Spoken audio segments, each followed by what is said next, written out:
Assalamualaikum warahmatullahi wabarakatuh. Welcome back to my vlog, Sekaren Vlog.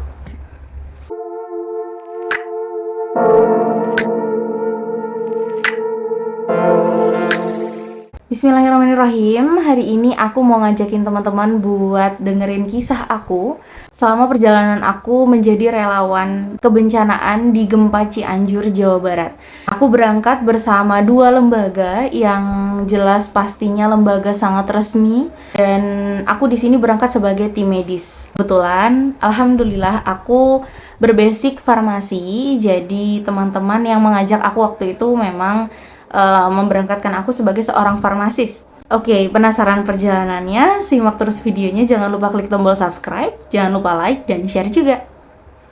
Sampai detik ini aku masih sangat berduka untuk Cianjur, Jawa Barat, karena gempa yang kurang lebih memakan 350-an jiwa korban meninggal, serta hampir 115.000 masyarakat mengungsi, serta banyak sekali bangunan rusak parah hingga betul-betul tak bersisa, menyebabkan kerugian material dan moral kepada masyarakat yang terdampak di Cianjur, Jawa Barat. Gempa terjadi pada tanggal 21 November 2022 pada pukul 13 kurang lebih jam 1 siang.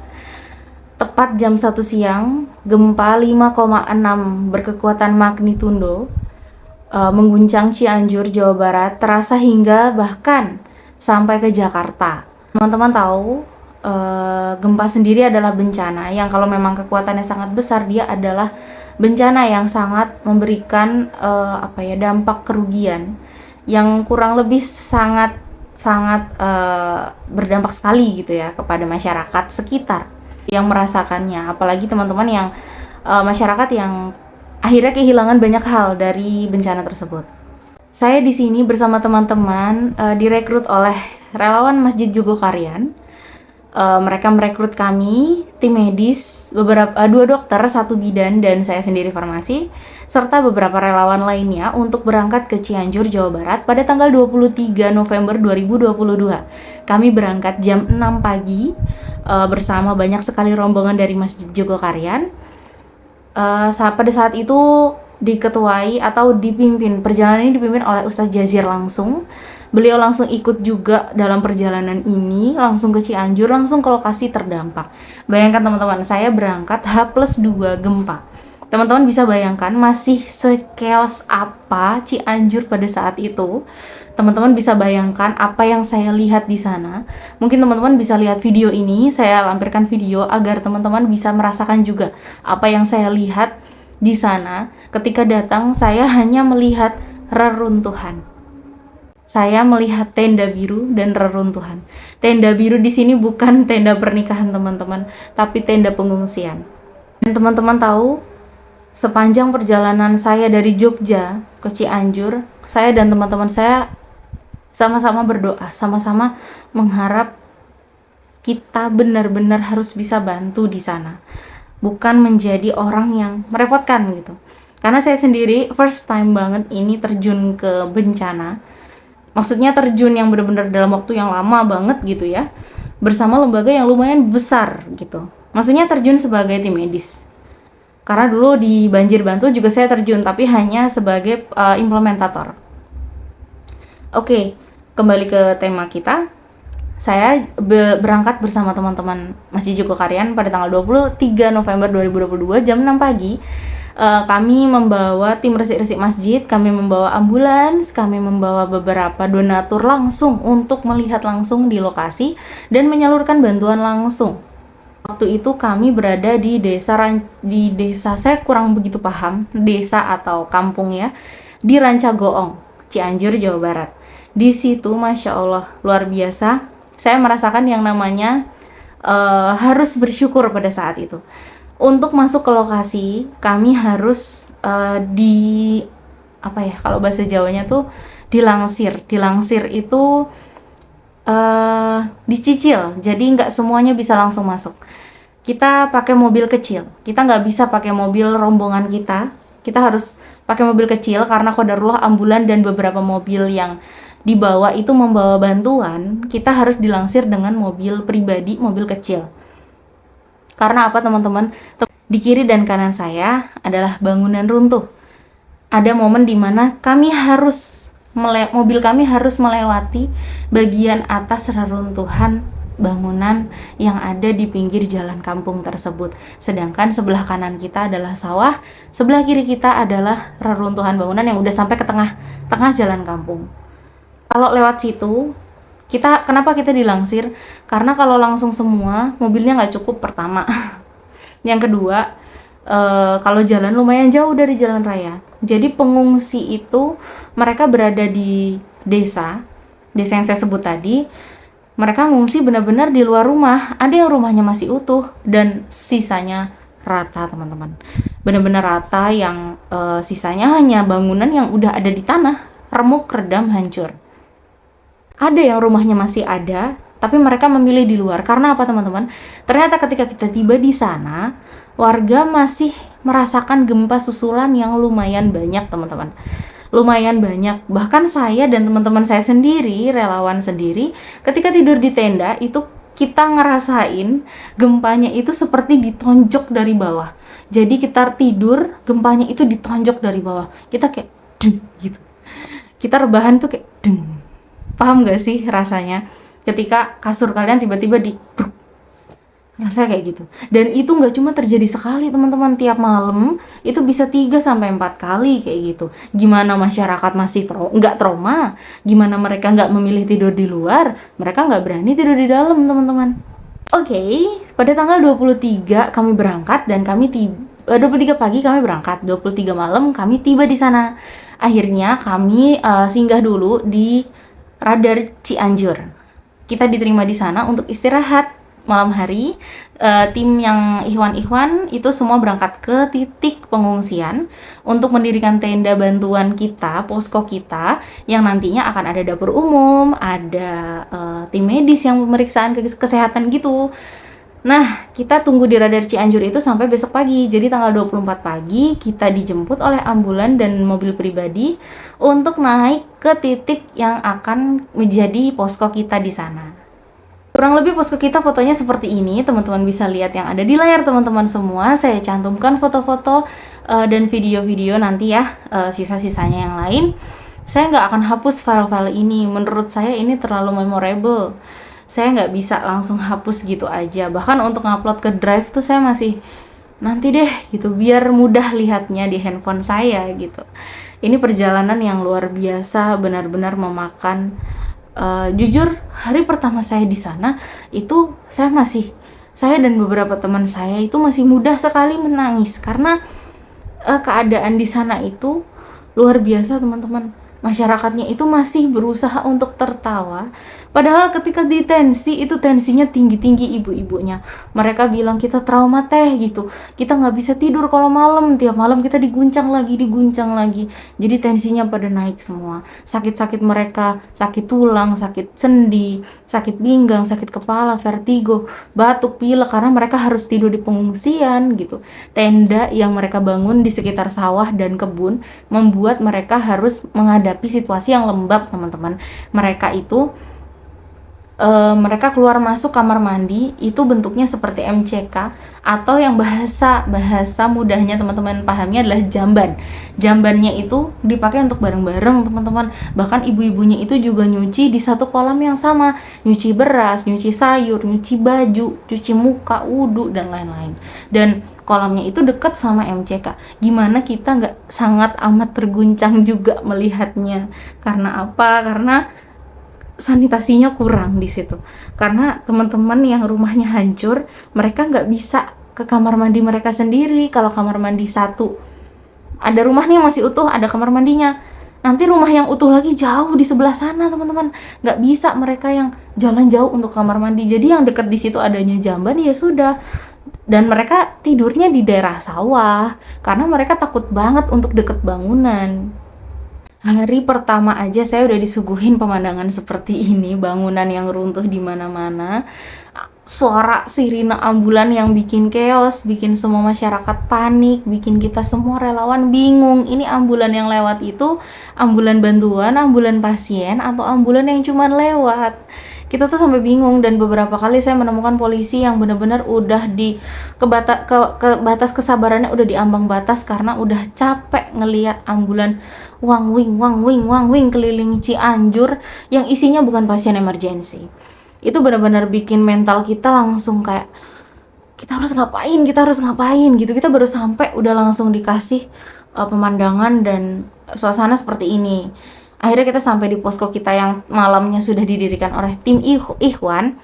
Kita langsung menyiapkan obat-obatan dan lain-lain. Kita langsung minta ke Pak RT, Bu RT untuk mengumumkan pada masyarakat kita buka pengobatan gratis hari itu juga, pagi itu juga. Saya sampai di lokasi setengah 7, jam 7 kita harus sudah buka pengobatan gratis biar anak-anak atau ibu-ibu nanti nggak kepanasan di tenda. Dengan 2 dokter, 2 perawat, 1 bidan, dan 1 saya farmasis. Sisanya adalah tim media, tim dapur, tim resik-resik masjid, dan relawan lainnya juga ikut membantu dalam proses pemeriksaan kesehatan. Teman-teman, di sini saya mau kasih tahu bahwa banyak sekali anak-anak yang tertimpa reruntuhan, ibu-ibu, bapak-bapak yang tertimpa reruntuhan. Mereka harus menunggu bantuan medis karena mereka nggak bisa pergi ke instalasi kesehatan terdekat. Kenapa? Kendaraan mereka sebagian juga tertimpa. Yang kedua, mungkin mereka nggak ada biaya untuk memeriksakan keadaan mereka. Yang ketiga, nggak ada yang bisa bawa. Ada yang tinggal sendirian, ada yang mau bawa tapi dia harus nunggu anak yang lain, kayak gitu. Mereka nggak ada kendaraan. Akhirnya pada saat pemeriksaan itu membludak, teman-teman. Pasiennya Masya Allah luar biasa. Ada beberapa anak-anak yang emang lukanya udah kering gitu ya. Maksudnya masih ada yang basah, ada yang udah kering, ada yang cuma beset-beset. Akhirnya kita bersihkan, kita ganti perban kayak gitu. Dan besokannya juga ibu besok datang lagi, kita bersihkan lagi, kita ganti perbannya, kita kasih salep segala macam. Keluhan mereka kurang lebih adalah sakit kepala, nyeri sendi tulang, nyeri badan, dan mereka harus ngerasain trauma yang luar biasa. Mereka bilang, kebanyakan ibu-ibu ya yang mau cerita, ibu-ibu tuh bilang, teh kita nggak bisa tidur, teh tolong teh ada obat nggak yang bisa buat tidur, teh kepala teh sakit katanya, karena nggak bisa tidur, jadi tensi mereka tinggi bikin kepala mereka sakit, badan mereka sakit. Mereka juga sakit badan karena mereka tidur di alas terpal doang atau tikar doang, nggak ada kasurnya. Makanya kita juga sempat membagikan kasur. Itu cerita saya pembagian kasur di lembaga yang sebelah, nanti saya ceritain ya. Nah, untuk itu akhirnya kami di sana 2 hari. Sebenarnya kami diminta untuk extend, tapi qadarullah memang beberapa relawan, salah satunya ada dokter kami yang memiliki kendala untuk extend. Jadi kita memilih untuk putar balik dan kita merencanakan kembali keberangkatan ke Cianjur part selanjutnya. Saya pulang dari Cianjur untuk bersama Masjid Jogokarian ini kloter pertama pada tanggal 25. 25 kami udah OT pulang. Dan sebenarnya pelajaran yang saya dapat dari kloter pertama ini adalah saya semakin mantap dalam menangani beberapa pasien dalam kebencanaan. Bahkan saya menangani beberapa hal di luar kemampuan saya gitu, seperti pembersihan luka. Anak farmasi tidak diajarkan itu. Membersihkan luka, benar-benar ngeplester, benar-benar ngedep, bahkan sampai memproses. Maksudnya saya nggak ikut nginfus, tapi saya benar-benar megangin orang yang harus diinfus, terus nyiapin oksigen segala macam. Itu luar biasa sih, chaos menurut saya di hari pertama. Tapi saya senang karena semua pasien tertangani, semua pasien merasakan senang. Oh iya, ada beberapa pasien yang kita harus rujuk karena ada beberapa memang sakit mereka, baik sakit bawaan atau sakit setelah tertimpa reruntuhan yang nggak bisa kita tangani di posko. Jadi kita harus rujuk mereka ke RSUD. RSUD di situ namanya RSUD Sayang. Jadi kita rujuk menggunakan ambulan ke RSUD Sayang. Nanti akan ada surat rujukan juga dari kita tim medis, terutama dokter. Nanti akan ada penjelasannya. Nanti di sini kita udah tanganin apa aja gitu. Terus baru kita rujuk ke RSUD Sayang. Mungkin ini ceritanya lompat-lompat ya teman-teman. Tapi saya senang sih karena bisa membagi perjalanan saya ke Cianjur dari kloter pertama ini, dan nanti akan lanjut ke kloter-kloter selanjutnya. Oh iya, teman-teman yang punya pertanyaan tentang gempa Cianjur bisa langsung komen di bawah. Nanti ada beberapa video short yang akan saya bagikan juga. Teman-teman bisa lihat di profil YouTube saya nih, di channel saya. Kalian bisa klik short, nanti kalian bisa lihat video-video short yang udah saya edit, kenangan-kenangan saya di sana. Oh iya, di hari terakhir di saat kita harus pulang, karena memang kita adalah orang pertama yang datang, tim medis pertama yang datang, mereka senang banget. Sampai di hari terakhir ketika kita harus pulang, ibu-ibu semuanya ngerasa kehilangan kita banget. Saya kalau inget itu masih agak sedih sih, soalnya mereka bukan siapa-siapa kita gitu. Tapi salah satu orang dari Jogokarian itu bilang, ini sekarang jadi rumah kita. Jadi ketika kita datang kembali, entah itu kita main, entah itu kita silaturahmi atau bawa bantuan lagi, ini rumah kita juga.